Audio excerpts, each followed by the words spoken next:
My boyfriend got hundreds of Bitcoin from playing RuneScape. Now he's rich, has a bunch of free time, and has developed a weird hobby. Rich people can do some pretty strange things. I'm a full-time nurse and have been with my boyfriend, Carl, for 4 years.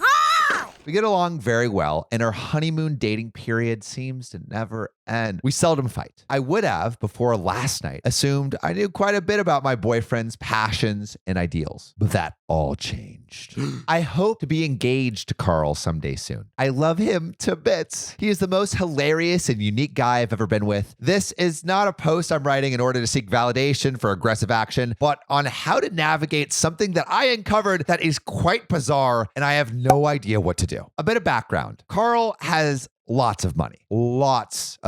Through selling all of his Bitcoin back in December and January of 2017 and 2018. He made that Bitcoin through RuneScape when he was younger, which is so effing hilarious that this man is a made man because he played RuneScape when he was a teenager. Wow. This man played a lot of RuneScape and got hundreds and hundreds of Bitcoin. He was just probably having it sit in his RuneScape account. If he had invested that and gotten like interest through like HODL, they get like 12% plus interest. You could literally be just living off that money forever. He never would have had to sell it. Unfortunately, he didn't have HODL back then. He just had RuneScape.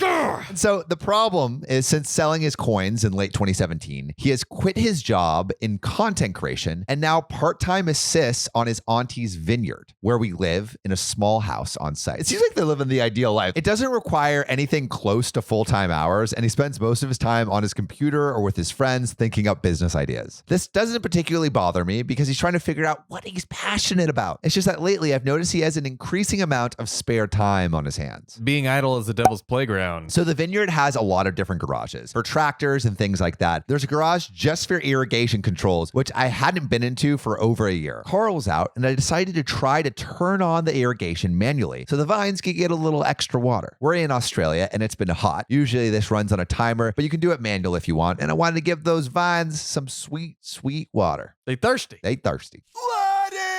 I also haven't been inside this particular garage in a year because it's almost always padlocked, with water being a critical function of the vineyard at all. You don't want like some crazy kids to turn on that spigot. Nah. I get to the door and the padlock is there, but not locked. So I just walk inside. And what do I find but a scene from like True Detective? Effing heck. Carl has printed out